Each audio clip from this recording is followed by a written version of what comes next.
Transgenders అనగానే మనకి సొసైటీలో వీళ్ళు మనుషుల్ని చాలా ఇబ్బంది పెట్టేస్తారు, డబ్బుల కోసం ఎలాంటి పని చేయడానికన్నా రెడీ అయిపోతారు అని అంటారు కదా. ఆ తప్పు చేసిన వాళ్ళని శిక్షించవచ్చు కదా. ఇప్పుడు మొత్తం సమాజంలో అందరి మీద అనేది పడుతుంది. మీరు సెక్స్ వర్కింగ్ చేస్తారు అనేది నిజమే. 500 అని నేను చెప్తాను. 500 రూపీస్ అడుగుతారు. మా దగ్గరకు వచ్చే వాళ్ళందరూ ఆడి కార్స్ లో వచ్చే వాళ్ళు ఉన్నారు, పెద్ద పెద్ద సెలబ్రిటీస్ వచ్చే వాళ్ళు ఉన్నారు. We need independence in our state. ఇంతవరకు నాకు తెలిసి 176 కంట్రీస్ లో India is the first country where trans people are working. అసలు మీ రిక్వైర్మెంట్ ఏంటి? దేనికోసం మీరు ఇంత ఫైట్ చేస్తున్నారు? మేము కానీ నోరిక్కితే ఎటువంటి మగాడైనా రోడ్డు ఎక్కాల్సిందే. మా బతుకులు అనేది మమ్మల్ని బతకని ఒక రెస్పెక్ట్ అనేది ఇవ్వండి ట్రాన్స్జెండర్స్ అంటే. పక్కనున్న వాళ్ళు ట్రాన్స్జెండర్సా లేకపోతే అబ్బాయిల అమ్మాయిల ఆంటీల ముసలోళ్ళ అంటే నువ్వు ఇచ్చే రెస్పెక్ట్ ఇంపార్టెంట్, అది నీ పెంపకం. అంతేగాని పక్కన వీళ్ళున్నారని డిఫరెన్షియేట్ చేసేస్తే రేపు పొద్దున్న వేరే కంట్రీలకి వెళ్ళి బతికితే అక్కడ ఇంకా రేసిజం ఎక్కువ ఉంటుంది. Hi guys, welcome back to my YouTube channel. Yes, so ఈరోజు ఒక సోషల్ కాజ్ కోసం నేను ఒక సెక్స్ వర్కర్ ఇంటికి వచ్చాను. అండ్ వాళ్ళ మాటల్లో వాళ్ళు ఫేస్ చేసే ఛాలెంజెస్ కానీ లేకపోతే వాళ్ళు మాట్లాడాల్సింది సొసైటీకి ఏదైనా కన్వే చేయాల్సింది కానీ అసలు వాళ్ళ మాటల్లో తెలుసుకుందాం. వాళ్ళు ఎంత సంపాదిస్తున్నారు, అసలు వాళ్ళ ప్రొఫెషన్లో వాళ్ళు నిజంగా హ్యాపీగా చేస్తున్నారా లేకపోతే అది ఒక ఫోర్స్ ఆర్ ప్రెషర్ వల్ల చేయాల్సి వస్తుందా అనేది. అండ్ మనకు కుదిరినంత సాయం మనం కూడా చేద్దాము. అదేంటో let's go and see in the video.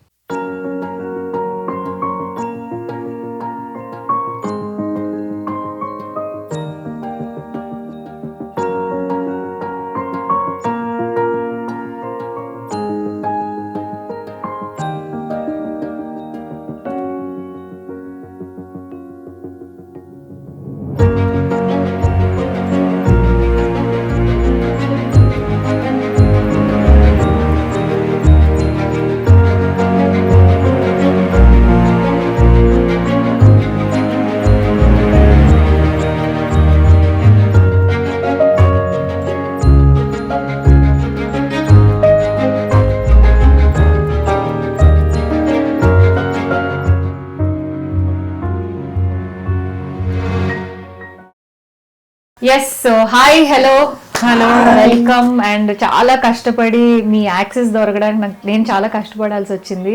And thank you so much to Chandramukhi గారు ఫస్ట్లీ, బికాజ్ ఆవిడ లేకపోతే నాకు తెలిసి నాకు ఈరోజు ఈ వీడియో చేసే అవకాశం లేకపోతే మీతో మాట్లాడే అవకాశం నాకు దొరకుండదు. సో మీ గురించి కొంచెం తెలుసుకుందాం అనుకుంటున్నాము విత్ యువర్ పర్మిషన్. అయితే ఇప్పుడు ట్రాన్స్జెండర్స్ అనగానే మనకి సొసైటీలో ఫస్ట్ వచ్చే ఒక స్టాంప్, ఒక ముద్ర అనొచ్చు. ఏంటంటే వీళ్ళు మనుషుల్ని చాలా ఇబ్బంది పెట్టేస్తారు, లేకపోతే పబ్లిక్ ట్రాఫిక్ దగ్గర ఎస్పెషల్గా చాలా ఇబ్బంది పెట్టేస్తారు, డబ్బుల కోసం ఎంత అయినా సరే ఎలాంటి పని చేయడానికన్నా రెడీ అయిపోతారు అని అంటారు కదా. సో అలాంటి కమెంట్స్ అవి మీరు వినేటప్పుడు దాని మీద మీరు ఎలా రియాక్ట్ అవుతారు జెన్యూన్ గా? వాళ్ళెవరో తప్పు చేశారు ఇప్పుడు అనేది ఈ ముద్ర అనేది అందరి మీదకి వస్తుంది. ఆ తప్పు చేసిన వాళ్ళని శిక్షించవచ్చు కదా. ఇప్పుడు మొత్తం సమాజంలో అందరి మీద అనేది పడుతుంది. ఇక్కడ అందరూ ఒక్కటే, ట్రాన్స్ పీపుల్స్ అంతా ఒక్కటే. జెన్యూన్ గా ఉన్నా కూడా ఫేక్ గా ఉన్నా కూడా ఆ ఫేక్ పీపుల్ వల్ల జెన్యూన్ కూడా ఇంకా అందరికి ఒక్కటే. ఎలా అంటే మనుషులకు ఆ నోరు ఎలా వస్తుందో అర్థం కాదు. అంటే అందరినీ ఒకేలాగా వీళ్ళంటే ఇంతే, వీళ్ళు ఇలాంటి వాళ్ళే అని స్టాంప్ ఎలా ఇస్తారో కూడా అర్థం కాదు. మిమ్మల్ని చూస్తుంటే ఎంత చక్కగా నీట్ గా అంత అందంగా ఉన్నారంటే, బుట్ట బొమ్మల్లాగా ఉన్నారంటే, చాలా బాగున్నారు. అయితే ఇప్పుడు మీ వర్క్ గురించి మాట్లాడుకుందాము. మీరు సెక్స్ వర్కింగ్ చేస్తారు అనేది నిజమేనా? అంటే ఎందువల్ల మీరు ఆ ప్రొఫెషన్ చూస్ చేసుకున్నారు? ఎందువల్ల చూస్ చేసుకున్నాము అంటే అది మేము ఇష్టపడి చూస్ చేసుకునే ప్రొఫెషన్ అయితే కాదు మేడం. ఇప్పుడు మేము చిన్నప్పటి నుంచి ఇలా మా ఫీలింగ్స్ వల్ల మేము ఇలా చేంజ్ అయ్యాము. అదే మా మమ్మీ డాడీ, మా తల్లిదండ్రులు ఎవరైతే ఉన్నారో వాళ్ళు మమ్మల్ని యాక్సెప్ట్ చేసి మాకు మంచి ఎడ్యుకేషన్ అనేది ఉంటే మేము మా జాబ్లో మేము చేసుకునేవాళ్ళం. మాకు మమ్మీ డాడీ యాక్సెప్టెన్సీ లేదు, సొసైటీ యాక్సెప్టెన్సీ లేదు, ఏమీ లేదు. సో మాకు తప్పదు, ఇంకా మేము సెక్స్ వర్కే మాకు ఒక దారి. ఇంకొకటి ఏంటంటే మేము ఇష్టపడి సెక్స్ వర్క్ చేయాలనుకోలేదు. సెక్స్ వర్క్ చేస్తున్నాము అంటే దానికి కారణం ఏంటి? సొసైటీలో ఉన్న పీపుల్ యాక్సెప్ట్ చేస్తున్నారు మమ్మల్ని సెక్స్ వర్క్ చేయడానికి. మార్నింగ్ చూస్తేనేమో చీ వీళ్ళ అంటారు, నైట్ ఏమో ఎంత బాగున్నా అంటారు. సో సొసైటీ యాక్సెప్టెన్సీ ఉంది, అందుకే మేము సెక్స్ వర్క్ చేస్తున్నాం. మాకు అసలు 0% అండి మాకు సెక్స్ వర్క్ చేయాలని ఏమాత్రం ఉండదు. బట్ తప్పదు, మాకు ఎక్కడి నుంచి ఇన్కమ్ ఉండదు. మేము రోడ్ ఎక్కాల్సిందే, మేము చేయాల్సిందే. సో దట్స్ వై మేము సెక్స్ వర్క్ చేయాల్సి వస్తుంది. అయితే ఇంట్లో చిన్నప్పటి నుంచి మీరు ట్రాన్స్జెండర్ అని రివీల్ చేయాలన్నా లేకపోతే అలాంటి సిచ్యువేషన్స్ ఫేస్ చేసేటప్పుడు మీరు ఎంతో స్ట్రాంగ్గా ఉండి, అంటే మీరు ఒక మనసు రాయి అయిపోతే తప్ప ఇలాంటి పనులకి చెయ్యాలి అనే అంత శారీరకంగా కూడా మనం ప్రిపేర్ అవ్వలేము. సో అంత స్ట్రాంగ్ అయిపోవడానికి అంటే అంత ఆ రీజన్ ఏంటి?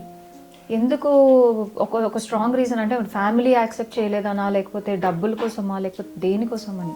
ఒక విధంగా చూసుకుంటే డబ్బుల కోసమే అని చెప్పుకోవచ్చు.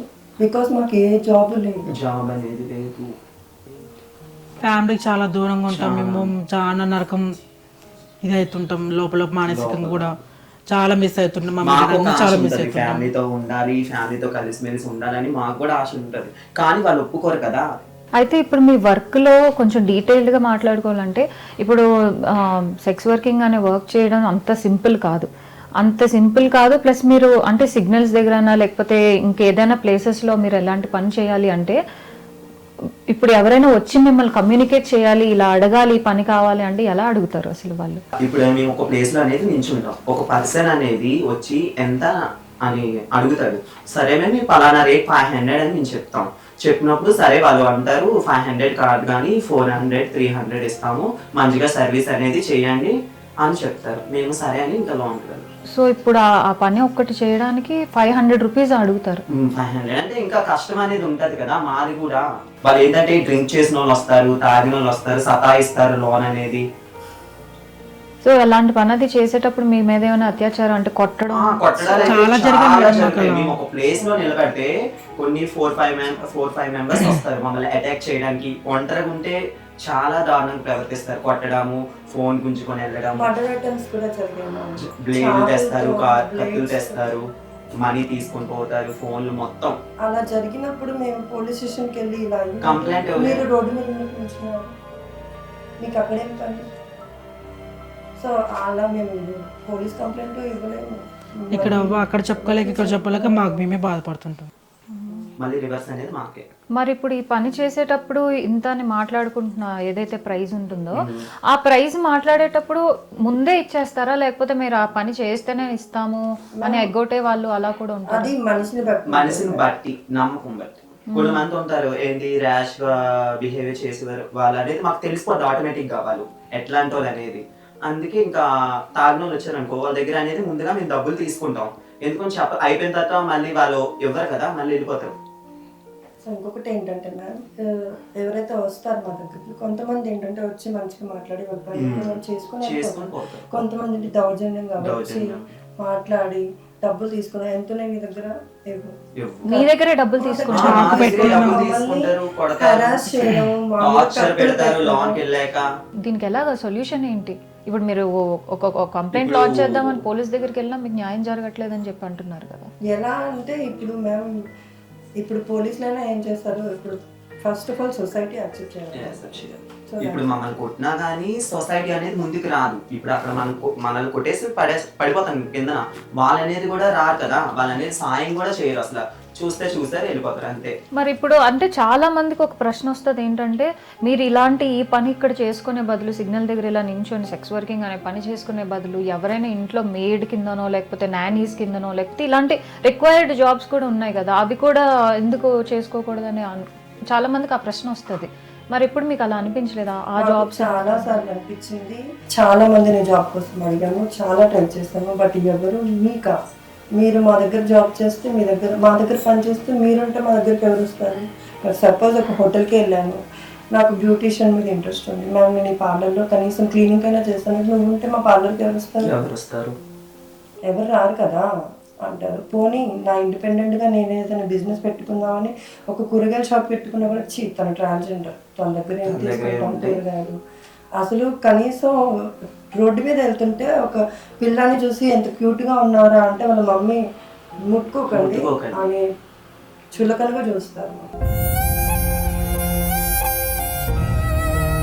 ఒకటి చెప్తాను, ఇక్కడ మాకు ఎవరైతే ఇల్లు ఇస్తున్నారు కదా, ఆ ఓనర్కి ఏ ప్రాబ్లం లేదు, మేము మంత్లీ రెంట్ పే చేస్తున్నాము, మేము బాగానే ఉంటున్నాము. బట్ చుట్టుపక్కల ఉన్న వాళ్ళకి ఎవరైతే బాయ్స్ మాత్రమే, వాళ్ళకి మాత్రమే మా వల్ల ఇబ్బంది. అవుతుంది. లేడీస్ కి ఏ ప్రాబ్లం లేదు, అబ్బాయిలకి మాత్రం సండే వచ్చిందంటే మీటింగ్ పెట్టి ట్రాన్స్ పీపుల్స్ ఇక్కడ నుంచి ఇక్కడ ఉండకూడదు, ట్రాన్స్ పీపుల్స్ లేదు అంటే మా ఓనర్స్ పిలిపించి మీరు కానీ వాళ్ళని ఖాళీ చేయించుకుంటే మీకు కరెంట్ కట్టు, వాటర్ కట్టు, డ్రైనేజ్ కట్టు వాళ్ళని పంపించేసారు విత్ ఇన్ 1 month లో.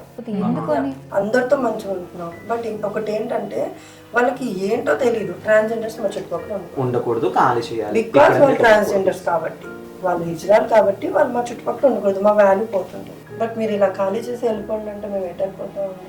అదే ఇప్పుడు నేను ఫస్ట్ లో అడిగిన మాట ఇదే. ఇప్పుడు కొంతమంది ట్రాన్స్జెండర్స్ ఇబ్బంది పెట్టడం వల్ల, కొంతమంది వాళ్ళ బిహేవియర్స్ వల్ల ఇప్పుడు మిగిలిన వాళ్ళందరూ కూడా అంతే అని చెప్పి ఒక జడ్జిమెంటల్ జోన్ కి వచ్చేసారు పబ్లిక్. సో వచ్చేయడం వల్ల మన ఇంటి పక్కన ట్రాన్స్జెండర్స్ అంటే అమ్మో మన పిల్లలు కూడా వాళ్ళని చూసి నేర్చుకుంటారేమో, అలా ఎఫెక్ట్ అవుతారేమో, ఇన్ఫ్లుయెన్స్ అవుతారేమో అని వాళ్ళు అలా భయంతోని అలా ఆలోచిస్తున్నారు. కానీ అది కరెక్ట్ కాదని నేనైతే నమ్ముతున్నాను. ఎందుకంటే నువ్వు పెంచే బట్టి ఉంటారు నీ పిల్లలు, అంతేగాని నువ్వు ఎవరే ఎగ్జాంపుల్ చూపించాల్సిన అవసరం లేదు ఈ రోజుల్లో. నీ పెంపకం మీద నీకు నమ్మకం లేనప్పుడు ఇంకా మేమేం చేస్తాం? పక్కనున్న వాళ్ళు ట్రాన్స్జెండర్సా, లేకపోతే అబ్బాయిలా, అమ్మాయిలా, ఆంటీలా, ముసలోళ్ళ అంటే నువ్వు ఇచ్చే రెస్పెక్ట్ ఇంపార్టెంట్, అది నీ పెంపకం. అంతేగాని పక్కన వీళ్ళు ఉన్నారని డిఫరెన్షియేట్ చేసేస్తే రేపు పొద్దున్న వేరే కంట్రీలకి వెళ్ళి బతికితే అక్కడ ఇంకా రేసిజం ఎక్కువ ఉంటుంది. మరి ఇప్పుడు ఇంత ఫేస్ చేస్తున్నప్పుడు మీకోసం ఒకళ్ళు వచ్చి ఎవరైనా ఫైట్ చేయాలి, ఒకళ్ళు వచ్చి ఎవరైనా స్టాండ్ తీసుకోవాలి అని మీకు ఎప్పుడైనా స్ట్రాంగ్ గా అనిపించిందా? లేకపోతే మీకోసం ఎవరైనా అలా చేసిన వాళ్ళు ఉన్నారా? చేసిన వాళ్ళైతే ఉన్నారు మేడం. ఆవిడే చంద్రం మా నాన్నగారు మాకు ఎంత చాలా అంటే చాలా మేలు జరిగింది. బాగా చూసుకుంటారు, చాలా బాగా చూసుకుంటాను. నాన్న, అమ్మ తర్వాత నాన్న తర్వాత అన్నీ మాకు ఆమెని. ఎందుకంటే నాకు పర్సనల్గా చంద్రముఖి గారు తెలుసు, ఒక 4-5 years నుంచి నేను ట్రావెల్ చేస్తున్నాను ఆవిడతో. సో అంటే ఒక నెక్స్ట్ లెవెల్కి తీసుకెళ్లారు ఆ రెస్పెక్ట్ని. ట్రాన్స్జెండర్స్ అంటే మేము ఇది కాదు, మేము ఇది, మాకు టాలెంట్ ఉంటుంది, మేము మాట్లాడగలం, బయటకు వచ్చి ఫైట్ చేసే రైట్, ఎంతసేపు ఆ సిగ్నల్ దగ్గర మేము డబ్బులు అడిగే పర్సనాలిటీస్ అది ఒక్కటే మేము కాదు, మేము ఇంకా దానికి బియాండ్ అని చెప్పి చాలాసార్లు ప్రూవ్ చేసుకున్నారు. సో ఈరోజు మన అదృష్టం ఏంటంటే ఆవిడ కూడా ఇక్కడే ఉన్నారు. సో ఆవిడ మాటల్లో తెలుసుకుందాం వీళ్ళ కోసం ఎటువంటి ఫైట్స్ చేశారు అనేది. చంద్రముఖి గారు వెల్కమ్ బ్యాక్. నాకు పర్సనల్ గా తెలుసు మీరు చాలా ఫైట్ చేస్తున్నారు మీ రైట్స్ కోసం అనే కాదు, అండ్ వేరే వాళ్ళు ఎవరైతే మీ మీద డిపెండ్ అయ్యి చాలా మంది ఉన్నారో ఒక కమ్యూనిటీ కోసం మీరు ఫైట్ చేస్తున్నారు అని తెలుసు. అయితే వీళ్ళు ఇప్పుడు సెక్స్ వర్కింగ్ గురించి మాట్లాడుతున్నట్టు వాళ్ళు చాలా ఇబ్బందులు ఫేస్ చేయడం, అబ్యూజులు ఫేస్ చేయడం, ఇవన్నీ విన్నాను ఇప్పుడు వరకు. చాలా బాధగా ఉంది. అయితే మీరు ఇవన్నీ వినేటప్పుడు మీకు ఆబ్వియస్లీ నాకన్నా ఎక్కువ మీకు ఇంకా కోపం వస్తుంది. Because you guys have transformed a lot to be here ఈ రోజు. సో అంత ట్రాన్స్ఫార్మ్ అయ్యి వచ్చిన తర్వాత మళ్ళీ ఇది ఫేస్ చేయాలా, మళ్ళీ వీళ్ళతో ఇది ఫేస్ చేయాలా, అవన్నీ మీరు ఎలా ఫేస్ చేస్తారు? యాక్చువల్లీ కమ్యూనిటీ అంటే హిజరా కమ్యూనిటీ అన్నా కానీ ఇప్పుడు మీరందరూ ట్రాన్స్ విమెన్ అని అంటున్నారు. ఈ ట్రాన్స్ విమెన్ అన్న వర్డ్ నా జనరేషన్లో నేను వినలేదు. ఆఫ్టర్ 2014 నాల్సా జడ్జిమెంట్ తర్వాత ట్రాన్స్జెండర్ అనే వర్డ్ వచ్చింది. దాన్ని ఇంప్లిమెంట్ చేయడం తర్వాత ట్రాన్స్ విమెన్ అనే వర్డ్ని మేము స్పెసిఫిక్ చేసుకున్నాం. కానీ అంతకుముందు వర్డ్ కొజ్జవాడు లేకపోతే హిజరా, ఒరే చెక్క, ఈ వర్డ్స్ తోటే నా చైల్డ్హుడ్ అంతా స్టార్ట్ అయింది. కాబట్టి నాకు ఎప్పుడు అది బర్నింగ్ టాపిక్. ఎందుకు ఒక కమ్యూనిటీని ఆడవాళ్ళని పిలుస్తారు, మగవాళ్ళని పిలుస్తారు, అట్లీస్ట్ మమ్మల్ని మనుషులుగా గుర్తించవచ్చు కదా అని నేను 2011లో నా జర్నీ వర్క్ స్టార్ట్ చేసినప్పుడు, ఇప్పుడు ఎక్స్క్లూజివ్గా సెక్స్ వర్క్ గురించి మాట్లాడాలి అంటే మా దగ్గరకు వచ్చే వాళ్ళందరూ ఆడి కార్స్లో వచ్చేవాళ్ళు ఉన్నారు, పెద్ద పెద్ద సెలబ్రిటీస్ వచ్చేవాళ్ళు ఉన్నారు, అండ్ పెద్ద పెద్ద పొలిటీషియన్స్ కూడా వచ్చి మమ్మల్ని అక్కడ నుంచి కార్లో బుక్ చేసుకొని ఫామ్ హౌస్కి తీసుకెళ్లే వాళ్ళు ఉన్నారు. ఏరియాని బట్టి సెక్స్ వర్క్ అనేది ఎప్పుడు ప్రమోట్ అవుతుంటుంది. దీన్ని వ్యభిచారం కాకుండా దీన్ని సెక్స్ వర్క్ గా సుప్రీంకోర్టు ఎందుకు ప్రమోట్ చేసిందంటే దీని మీద చాలా ఇండివిజువల్స్ డిపెండ్ అయి ఉన్నారు ఈ సెక్స్ వర్క్ మీద, అండ్ దీన్ని వర్క్ గానే పరిగణించాలి, దీన్ని వేరే వర్డ్స్ యూజ్ చేయొద్దు అని ఆనరబుల్ సుప్రీంకోర్టు తీర్పిచ్చింది. ఇచ్చిన తర్వాత ఏం జరిగింది అంటే మంచి వాళ్ళు వస్తారు, చెడ్డవాళ్ళు వస్తారు, అండ్ ఇంకోటి ఏంటి అంటే చాలా కష్టమైనటువంటి వర్క్ ఏదైనా ప్రపంచంలో ఉంది అంటే మనకు తెలియని వ్యక్తితో మనం ఇంటర్మీడియట్ అవ్వడమే. It's very harsh and very different to do. వాళ్ళు ఒక బొమ్మని వాడినట్టు వాడేస్తారు ఒక హ్యూమన్ బాడీని, they use as an a toy. So ఇవన్నీ చూసినప్పుడు వీళ్ళందరితో మాట్లాడుతున్నప్పుడు చేంజ్ రావాలి అనుకున్నాము. బై గాడ్ గ్రేస్ కాస్త చేంజ్ వచ్చింది సొసైటీలో. సొసైటీతో పాటు గవర్నమెంట్లో కూడా కొంచెం చేంజ్ వచ్చింది. We are very thankful for the present government of Telangana, Congress ప్రభుత్వం. లాస్ట్ ఇయర్ డిసెంబర్ 3వ తారీఖున 2024 December 3rd 36 members are appointed as home guards in police department. Wow! అది అనుకునే లోపే మళ్ళీ last month like November 1st week లో 20 members transgenders were selected for Metro to safeguard women's. ఓ super. అంటే వీళ్ళకి పని ఇస్తున్నారు. ఈ పనులన్నీ ఇచ్చే ముందు ఎప్పుడైతే తెలంగాణలో కాంగ్రెస్ ప్రభుత్వం గెలిచిందో నేను రేవంత్ అన్నని కలవాలి అనేది నా డ్రీమ్. సో అలా నేను వెళ్ళినప్పుడు అందరూ పెద్ద పెద్ద బుక్స్ తెచ్చారు, చాలా రాశారు. జస్ట్ నేను ఒకటే అక్షరం రాశాను, we need independence in our state. ఇంతకు మించి నేను ఇంకేం రాయలా. అంటే మేము మనుషులుగా బ్రతకాలి అంటే ఈ సొసైటీలో మాకంటూ ఒక గౌరవప్రదం కావాలి అండ్ అక్సెప్టెన్సీ కావాలి అన్నాను. అది ఏ టైంలో నేను ప్రజావేదికలో ప్రజాభవన్లో వెళ్ళి ఇచ్చానో with in couple of months లోనే we got good opportunities for trans community. నేను ఒకటే చెప్తా, we are not sex workers, we are not beggars and we want to be as in humans in the society. and మేము ఎప్పుడు కూడా కష్టపడడానికి రెడీగా ఉంటాం. జనాలు ఏమనుకుంటారు అంటే వీళ్ళు నిలబడి చప్పట్లు కొడితే వీళ్ళకి డబ్బులు వస్తాయి అంటారు. పొద్దున 6 నుంచి సాయంత్రం 8 వరకు నిలబడడం ఈజీ పని కాదు. సో ఇప్పుడు అడుక్కోవడానికి వెళ్ళినా కష్టమే, కొత్తింటి గృహ ప్రవేశాలకు వెళ్ళినా కష్టమే. కొంతమంది చేసే తప్పుల్ని కమ్యూనిటీ మొత్తంని తీసుకొని వచ్చి హిజరా కమ్యూనిటీ ఎప్పుడు ఇలాగే చేస్తారు, వీళ్ళు డబ్బులు హార్ష్ గా అడుగుతారు అని అంటారు కదా. అందరూ అడగరు. Good people are also there. Employees గా కూడా ఉన్నారు. వాళ్ళ ఫ్యామిలీస్ ని చాలా బాగా చూసుకునే హ్యూమన్స్ మేము ఫస్ట్లీ అయితే నిజంగా మీరు చెప్పిన పాయింట్లో నేను చాలా గర్వంగా ఫీల్ అవుతున్నాను. ఎందుకంటే ఈ సమాజంలో ఉంటూ ఇప్పుడున్న జనరేషన్, ఇప్పుడున్న సొసైటల్ స్టాండర్డ్స్ కి గవర్నమెంట్ వచ్చి రెస్పాండ్ అయ్యి మీకంటూ ఒక అలొకేషన్స్ కొన్ని జాబ్స్ అలొకేట్ చేస్తూ ఎస్ వీళ్ళు కూడా వేరే రెగ్యులర్ జాబ్స్ చెయ్యాలి అని చెప్పి ఒక ముందుకొచ్చి ఒక ప్లాన్, ఒక పని మీకు ఇవ్వడం అనేది చాలా great. And thank you so much to the current government. And మీరు ఫైట్ చేశారు, మీరు గివ్ అప్ చేయలేదు. That is a big salute. ఏదో ఒక 30 మంది ఉద్యోగం చేస్తున్నారు కదా అని మళ్ళీ నేను స్టాండ్ తీసుకోలేదు అనుకోండి, నెక్స్ట్ వచ్చే జనరేషన్ కి ఎవరు సేఫ్ గార్డ్ చేయాలి? Maybe today's Chandramukhi is there but tomorrow there is no Chandramukhi. They must be a part to them. వాళ్ళకంటూ ఒక వే ఉండాలి, వాళ్ళు మంచి మంచి పనులు చేయాలి. ఇంతవరకు నాకు తెలిసి 176 కంట్రీస్ లో India is the first country where trans people are working. Very proud. ఎందుకంటే ఈ విషయం చాలా మంది పబ్లిక్ కి తెలీదు. అండ్ ఈ రోజు మేము ఈ విషయం తెలుసుకోవడం మాకు చాలా గొప్పగా ఫీల్ అవుతున్నాను. ఎందుకంటే ఈ గవర్నమెంట్ ఏదైతే ఉందో గవర్నమెంట్ తీసుకున్న స్టెప్ ఇది. And this will definitely effect future generations also. This should influence future generations. And ముందు వచ్చే లీడర్స్ కానివ్వండి, any government, let it be any government, transgenders కి ఎస్ అలోకేటెడ్ జాబ్స్ ఉండాలి. ఆ జాబ్స్ ఇవ్వడం that is a very very good decision. Reservation కూడా ఉండాలి. మేము డే 1 నుంచి మేము ఈ పనులు చేస్తూ ఇప్పుడు ప్రసన్నాన్ని మీరు ఇప్పుడు చూస్తున్నారు. ప్రసన్నాన్ని నేను ఇంకొకలా చూశాను. అండ్ ఇంకొకటి ఏంటంటే we can clearly see that ఇప్పుడు ఉన్న వాళ్ళు, కూర్చున్న వాళ్ళు ఎవరు మీ బ్లడ్ రిలేషన్ కాదు. సో మీ బ్లడ్ రిలేషన్ కాకపోయినా మీరు ముందుకొచ్చి వాళ్ళ కోసం, వాళ్ళ రైట్స్ కోసం ఇంత ఫైట్ చేస్తున్నారు. బికాస్ ఎప్పుడైతే సొసైటీ మమ్మల్ని యాక్సెప్ట్ చేసి ముందుకు తీసుకెళ్తుందో, నేను మళ్ళీ చెప్తున్నా కదా, I want IAS and IPS in my community. But we don't have education background లేదు. ప్రభుత్వం తరఫు నుంచి ఎడ్యుకేషన్ కానీ ఎంప్లాయ్మెంట్ కానీ ఇవి వస్తే we can create wonders ante. I still remember ఈ ఇన్సిడెంట్ ఏదైతే ఉందో, ఐ థింక్ మీకు నాకు మాత్రమే తెలుసు. మీరు ఢిల్లీలో హాస్పిటల్లో ఉన్నప్పుడు మీరు అనే పర్సన్ ఇంత ఫైట్ చేస్తున్నారు ఒక కమ్యూనిటీ కోసం. మీరు ఆ రోజు ఒక హెల్త్ ఇష్యూ వచ్చి హాస్పిటల్ బెడ్ మీద అలా పడి ఉంటే ఐఎమ్ వెరీ గ్రేట్ఫుల్. అంటే నేను అదృష్టవంతురాలని నేను చెప్పాలి. ఎందుకంటే అంత మంది ఉండగా మీ చుట్టూ ఎంత మంది హెల్ప్ చేసే వాళ్ళు ఉండగా మీరు నాకు ఫోన్ చేస్తారు. నాకు ఆ టైంలో నాకు ఎవరికి కాల్ చేయాలో అర్థం కాలేదు. ఎందుకంటే నో వన్, ఈవెన్ నేను వీళ్ళకి కూడా చాలా మందికి తెలీదు, కమ్యూనిటీకి కూడా తెలీదు. ఎందుకంటే సడన్ గా ఐ హావ్ సిక్ అయ్యాను, సడన్ గా నేను హాస్పిటల్ వెళ్ళాల్సి వచ్చింది. అండ్ సడన్ గా ఇప్పుడు చాలా మంది ఏమనుకుంటారంటే కమ్యూనిటీ దగ్గర చాలా డబ్బు ఉంటుంది అనుకుంటారు. ఎవరి దగ్గర ఉండే వాళ్ళ దగ్గర ఉంటుంది. ఇప్పుడు గొప్పవాళ్ళు, బీదవాళ్ళు ఎలాగైతే జనరల్ సొసైటీలో ఉన్నారో మా కమ్యూనిటీలో కూడా డబ్బు ఉన్న వాళ్ళు ఉంటారు, కూటికి లేని వాళ్ళు ఉంటారు. ఆ రోజు వెళ్ళి రోడ్డు మీద అడుక్కొచ్చుకుంటేనే వాళ్ళు ఆ రోజు రాత్రి అన్నం తినిగే వాళ్ళు కూడా ఉన్నారు మా కమ్యూనిటీలో. అలా నాకు ఒకరోజు చాలా పెద్ద హెల్త్ ఇష్యూ వచ్చినప్పుడు మీరు నంతారో నమ్మరో ఒక 50,000 కోసం నేను ఏడివాల్సి వచ్చింది. 50,000 ఒట్టప్పుడు 1,00,000 రూపాయల కోసం బాధపడ్డము, 10,000 కోసం బాధపడ్డ రోజులు, 1 రూపీ కోసం. ఎందుకంటే నేను కమ్యూనిటీని, మా ఫ్యామిలీ నుంచి బయటకు వచ్చినప్పుడు 10 రూపాయలు ఇడ్లీ, 2 ఇడ్లీలు తిన్న రోజులు ఉన్నాయి. ఆ టైం నుంచి నేను ఈ టైంకి వచ్చినా కూడా చాలా మంది ఉన్నా నాకు ఎవరికి కాల్ చేయాలో అర్థం కాలేదు. నేను అశుకి కాల్ చేసి ఇమీడియట్ గా తను నాకు మనీ ట్రాన్స్ఫర్ చేశారు. అండ్ అంటే నేను అనుకోవాలట, అంటే ఒక మాట చెప్దాము. ఎందుకంటే కొంచెం మా మధ్య కొంచెం ఏంటి అంటే ఎప్పుడైనా బాధగా ఉన్నప్పుడే నేను మెసేజ్ చేస్తాను. కొంచెం నాకు రిఫ్రెష్ అవ్వాలి మైండ్ అనుకున్నప్పుడు, సరే కొంతమందితో మాట్లాడితే we will be very strong అనుకున్నప్పుడు I called her and she help మీ.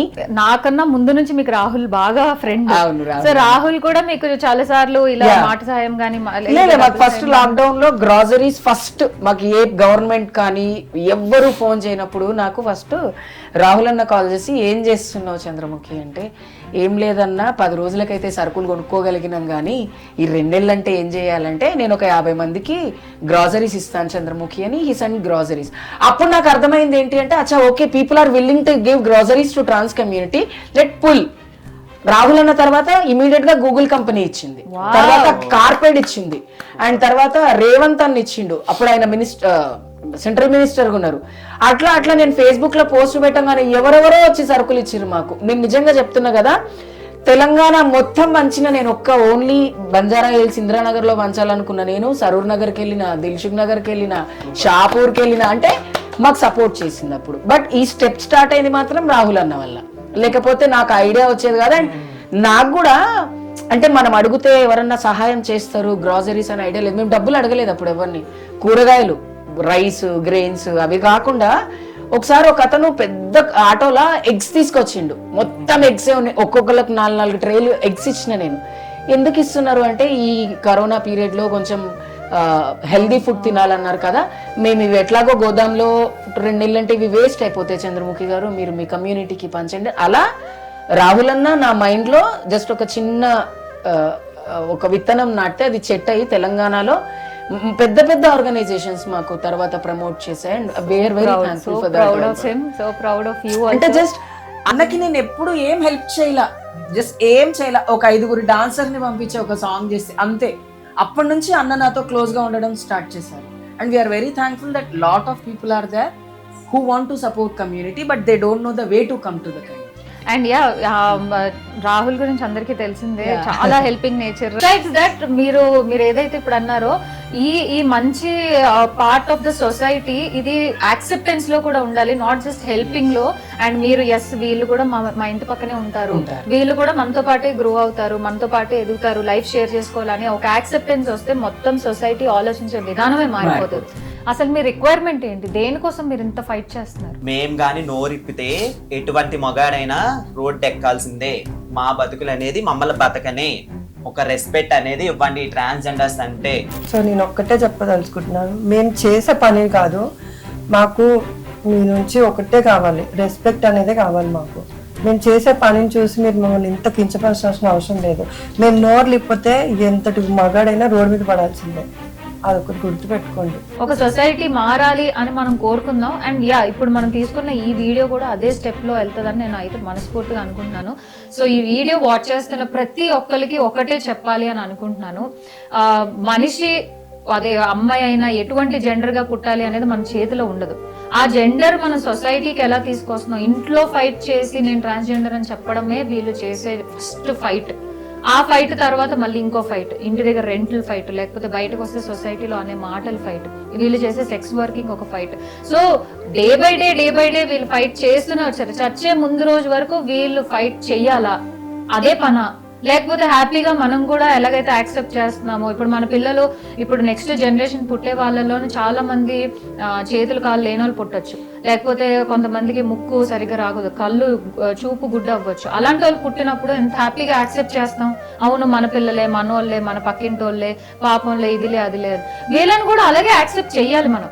అలా యాక్సెప్ట్ చేస్తేనే ఇప్పుడు మన సొసైటీ ఒకటి డెవలప్ అవుతుంది, ఫామ్ అవుతుంది. అండ్ ముందు వచ్చే జనరేషన్స్ కూడా ఇది మనం ఒక మంచి ఇన్స్పిరేషనల్ దీని కింద చూపించవచ్చు. మీరు అంటే just take this as my gift to you, because నేను ఎప్పుడు వచ్చినా సరే ఒక చీరో లేకపోతే పసుపు కుంకుమ ఏదో ఒకటి తీసుకొని వస్తూ ఉంటాను. బట్ ఈ రోజు నేను చాలా హరిహరిగా వచ్చేసాను, ఎందుకంటే యాక్సెస్ దొరకడమే నాకు ఎక్కువ అని నేను ఫీల్ అవుతున్నాను. సో నాకు దేవుడి అదృష్టం ఇచ్చాడని నేను అనుకుంటాను మీకు హెల్ప్ చేసేది. ఇది చాలా తక్కువ అమౌంటే, బట్ ఇది నా నుంచి ఒక చిన్న గిఫ్ట్ అనుకోండి ప్లీజ్. అయ్యో వద్దులే మేడం, ప్లీజ్ తీసుకోండి, వద్దని చెప్పకండి, నిజంగా తీసుకోండి ప్లీజ్. పట్టుకుని కనబట్టుకోండి. గాడ్ బ్లెస్ యూ అక్క, ఇలాంటి వాళ్ళు చాలా గాడ్ బ్లెస్ యూ అక్క. మీకులాగా అర్థం చేసుకుని ఉంటే చాలా చాలా థ్యాంక్స్ మేడం. మాకు నిజంగా చెప్తున్నాం, ట్రూగా చెప్తున్నాము. మీకులాగా అర్థం చేసుకొని మీరు కూడా ఏదైనా సాయం చేయాలనిపిస్తే కానీ ఎంతో కొంత మీ తోచినంత చేయాలనుకుంటే చేయొచ్చు.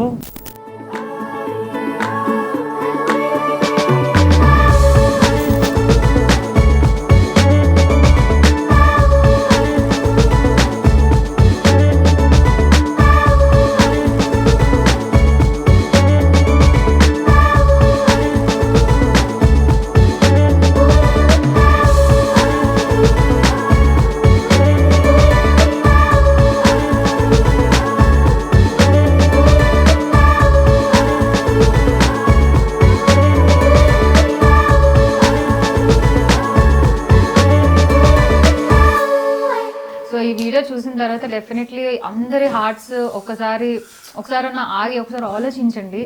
వీళ్ళు రోజు ఎంత స్ట్రగుల్ ఫీల్ అవుతున్నారో, ఎంతవరకు ఫైట్ చేసుకుంటూ రెంట్ కట్టుకోవడానికి కూడా చాలా ఇబ్బంది అవుతుంది. రాహుల్ కానీ లేకపోతే చాలా మంది పెద్ద పెద్ద politicians and CM Revanth Reddy గారు కానీ ముందుకు వచ్చి వీళ్ళకి గ్రాసరీస్ హెల్ప్ చేయడం, వీళ్ళకి జాబ్స్ ఇవ్వడం చాలా హెల్ప్ చేస్తున్నారు. బట్ కామన్ పీపుల్ కూడా ఒక స్టెప్ ముందుకు వచ్చి వీళ్ళకి ఏదైనా మీకు కుదిరినంతలో తోచినంతలో, అది 5,000 10,000 ఎంత కుదిరితే అంత మీరు హెల్ప్ చేయాలి అనుకుంటే కింద నా ఈమెయిల్ పెడుతున్నాను. సో నా ఈమెయిల్ అయినా చంద్రముఖి గారి ఈమెయిల్ అయినా ఎవరైనా పర్వాలేదండి. సో ఆ ఈమెయిల్ కి కాంటాక్ట్ చేయండి. What ever you want to help them, that will be a lot for them. So trust me, you will just make them very happy and very very very smile. చూడండి ఎంత ముద్దుగా బుట్టబొమ్మల్లా ఉన్నారు. So వీళ్ళు కష్టాలు ఇవన్నీ ఒక్క second పక్కన పెట్టి వీళ్ళు కూడా మనలాగే ఒక కష్టం వస్తే సాటి మనిషిగా మనం హెల్ప్ చేయాల్సిన రెస్పాన్సిబిలిటీ మనకు ఉంది కాబట్టి లెట్స్ డూ దట్.